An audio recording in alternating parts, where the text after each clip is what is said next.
Brought to you by TechnoSpark 20 series smartphones. I'm superhuman.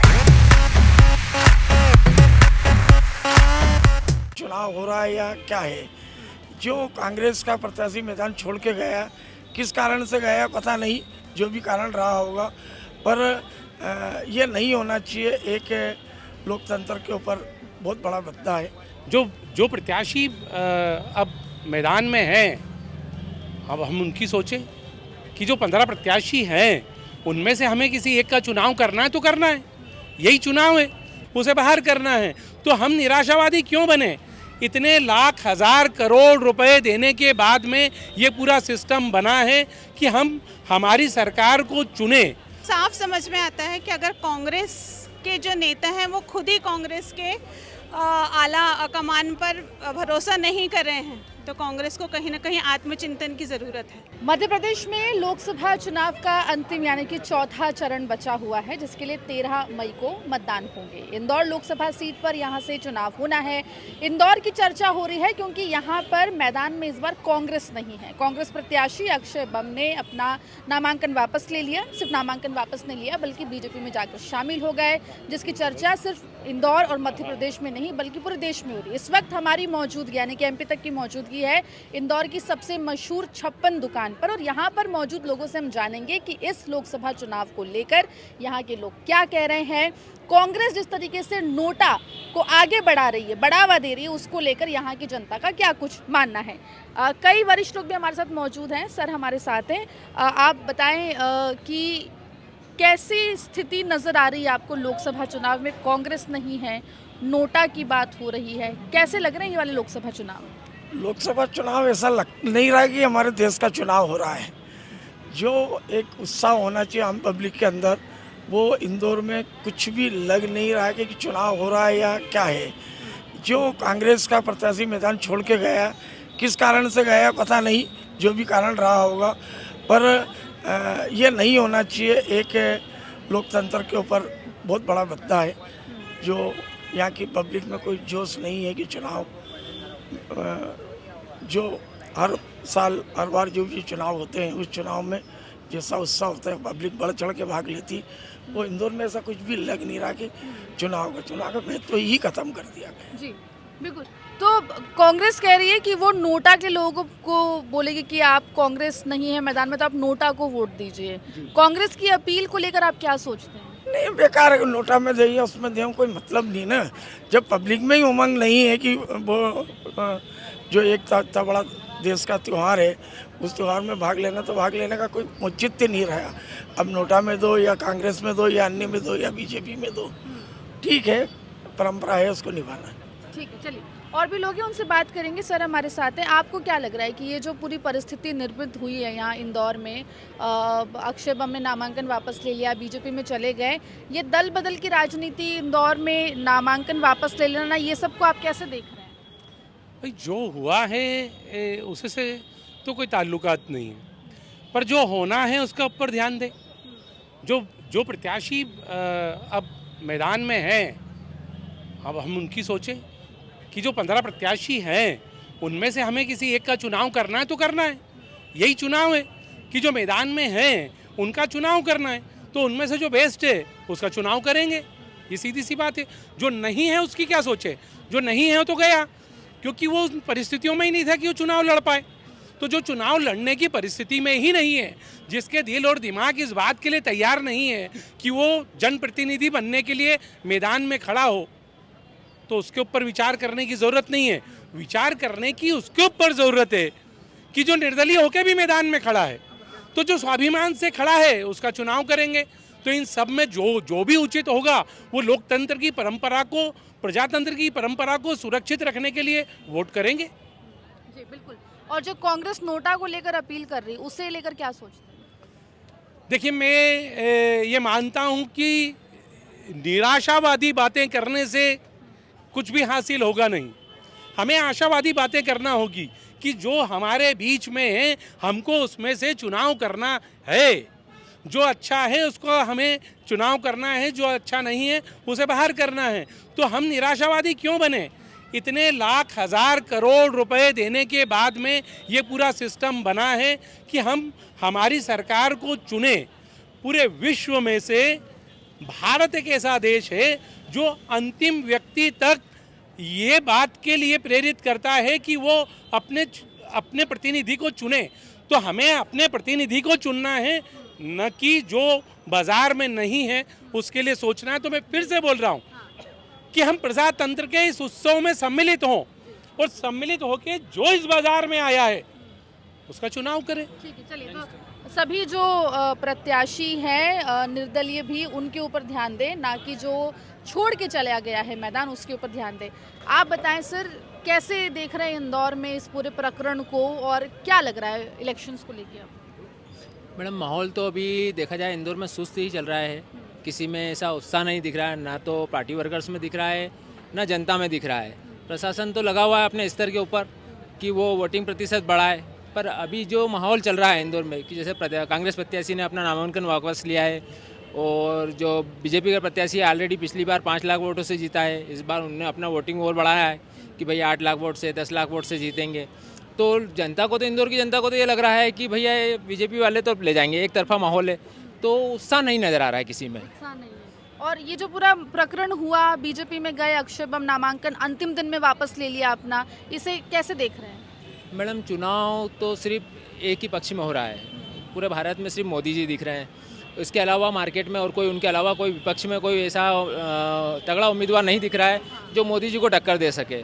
तो दूसरे विपक्षी दल वाले जो नेता होने उनमें कहीं ना कहीं ये मन में भावना तो है कि हमारा होने नहीं होने से कोई फ़र्क नहीं पड़ रहा है, तो वो भी अपना लाभ देखकर अपने हिसाब से नामांकन वापस ले रहे हैं या नाम वापसी ले रहे हैं।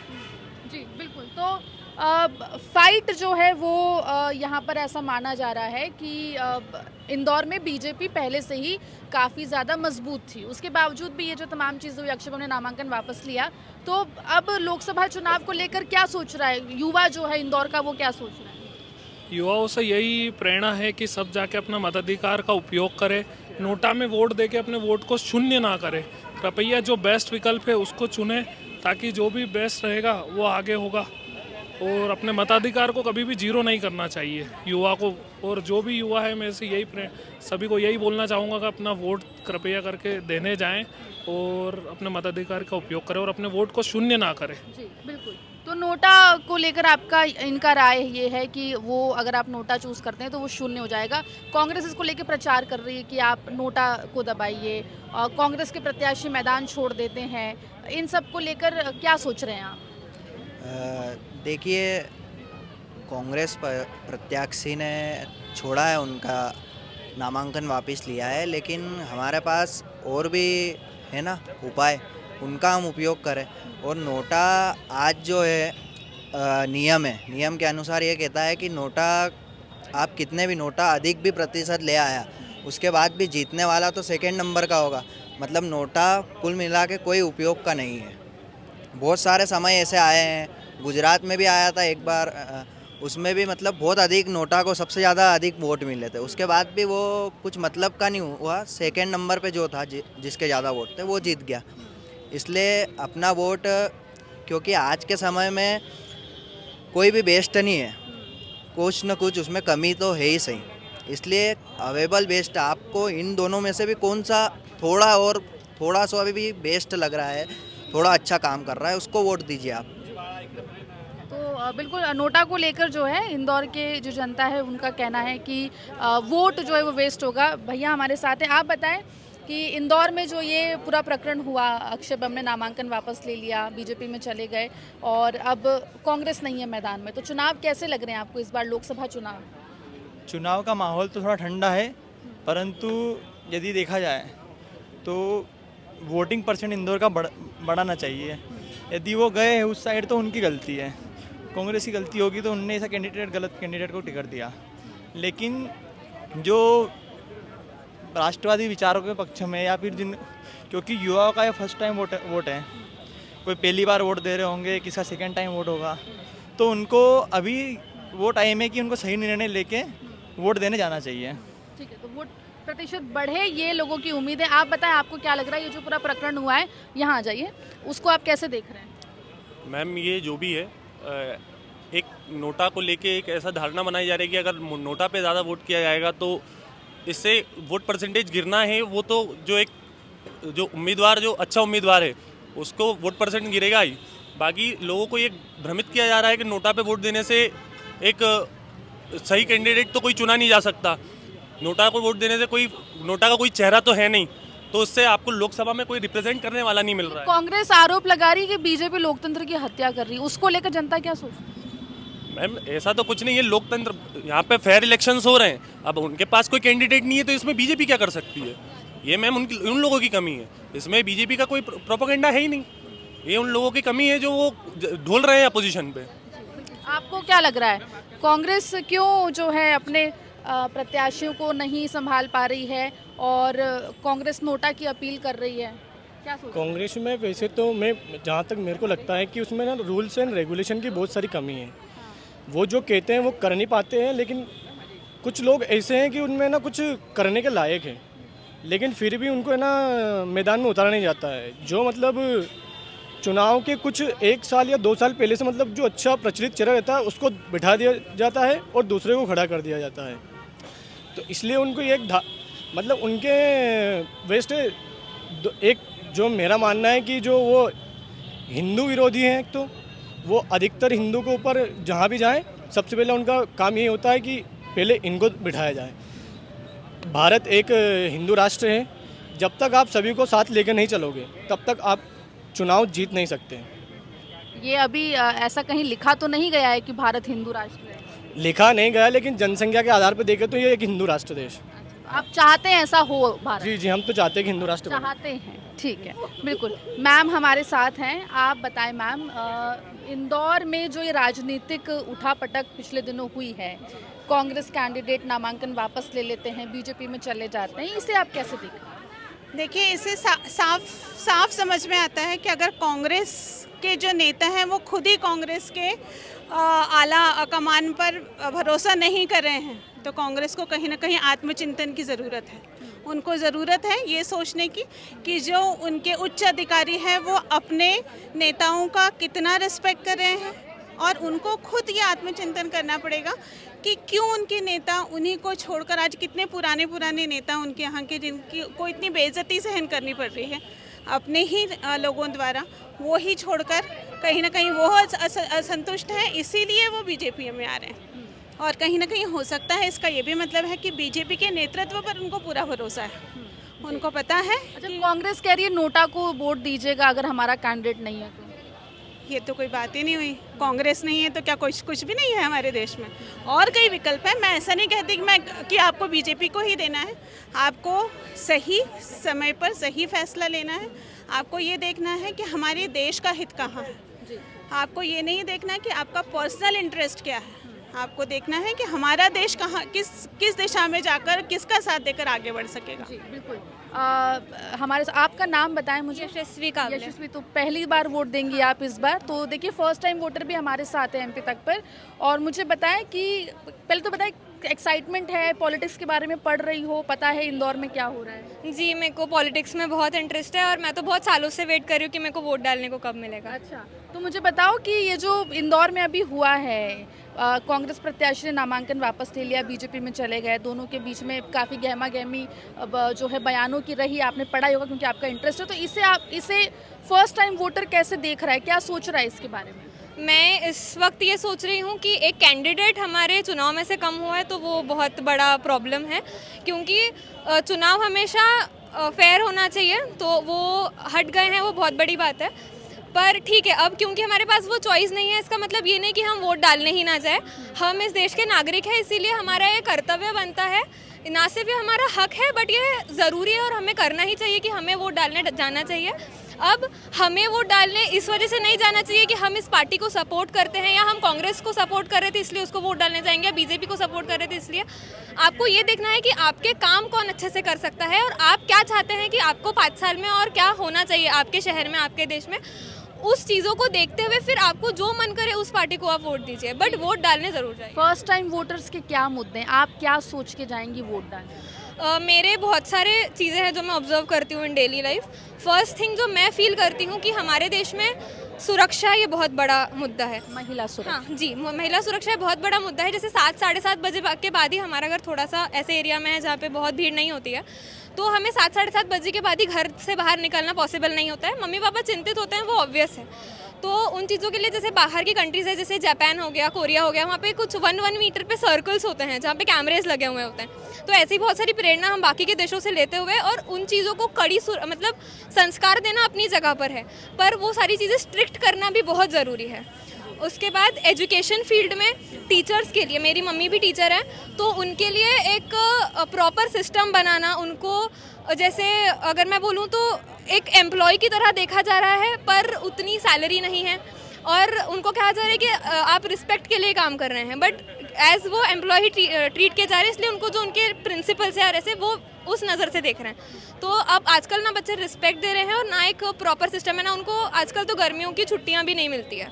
जितना एक्सप्लॉइट किया जा सकता है उस प्रोफेशन को, उतना वो एक्सप्लॉइट कर देते हैं। तो ये सारी चीज़ें, मुद्दे बहुत ज़रूरी है। जी बिल्कुल। देखिए, फर्स्ट टाइम वोटर इंदौर की और बहुत जागरूक वोटर, कहना गलत नहीं होगा। बहुत अच्छा लगा आपसे बात करके। मैम हैं, मैम कई सारे चुनाव आपने देखे होंगे लोकसभा के, इस बार का चुनाव थोड़ा अलग दिख रहा है इंदौर में। कांग्रेस प्रत्याशी ने ये नामांकन वापस ले लिया है, नेता पार्टी छोड़ रहे हैं, कैसे देख रही है इस राजनीति को? अभी तो अब क्या करें, आप कांग्रेस का तो उन्होंने वापस कर ले लिया, तो इसका मतलब ये है कि वो जो सामने वाली पार्टी है, बीजेपी पार्टी है, वो स्ट्रांग है। तो ज़्यादातर बीजेपी की हवा चल रही है, वही चल रही है। तो कांग्रेस वो अदर्स पार्टी वाले अगर खड़े भी रहेंगे तो मुझे नहीं लगता कि वो जीतेंगे। आएंगे तो बीजेपी आएगी जी। और ये माहौल बदल गया है, लोग जागरूक हो गए हैं, और मैं तो इतने सालों से देख रहे हैं, हम तो कम से कम 50-60 साल से तो मैं वोटिंग कर रही हूँ। तो अब की बार का माहौल तो ज़रा अच्छा है, लोग जागरूक है, बच्चे भी आजकल बड़े हो गए, वो भी समझदार हो गए हैं, और हम लोग, हमारे जैसे लोग जो है अनुभव से देख रहे हैं कि क्या अच्छा है क्या गलत है, ये हम लोग समझ चुके हैं। जी बिल्कुल जी बिल्कुल। तो देखिए, हर एक वर्ग से हमने यहाँ पर बात की, कुछ और लोगों से जो है बात करेंगे। और आप बताएं कि क्या लग रहा है आपको, ये जो दल बदल की राजनीति इंदौर में हुई है लोकसभा चुनाव में, इसको इंदौर की जनता कैसे देख रही है? देखिए, नोटा कोई विकल्प नहीं है। अगर सामने पार्टी दोनों आमने सामने, अगर कांग्रेस का भी प्रत्याशी होता, बीजेपी का भी प्रत्याशी होता, और दोनों प्रत्याशियों में जनता को समझ में नहीं आ रहा है कि यह प्रत्याशी ठीक है, यह गलत है, तब नोटा का प्रयोग किया जाता है। लेकिन अभी सामने कोई प्रत्याशी नहीं है, तो नोटा का कोई विकल्प नहीं होता है। तो मेरा मानना है कि जो लिस्टेड है 14 लोग, उसमें से आपको चुनना चाहिए। कुल मिला के थोड़ी नाराज़गी जिस तरीके से दल बदल की राजनीति हुई है उसको लेकर, खास तौर पे जो सीनियर वोटर्स है उनमें देखी गई। और कुल मिला के जो है, आपको बता दें कि जो बाकी के जो उम्मीदवार 14 उम्मीदवार हैं, जिसमें बीजेपी के शंकर ललवानी और बहुत सारे निर्दलीय प्रत्याशी जो हैं चुनावी मैदान में हैं, उनमें से किसी एक को चुनने की बात जो यहाँ पर लोग कह रहे हैं। नोटा को लोग विकल्प मानने से कहीं ना कहीं इनकार करते हुए यहाँ पर इंदौर में दिखाई दे रहे हैं। इंदौर से MP तक के लिए आकांक्षा ठाकुर।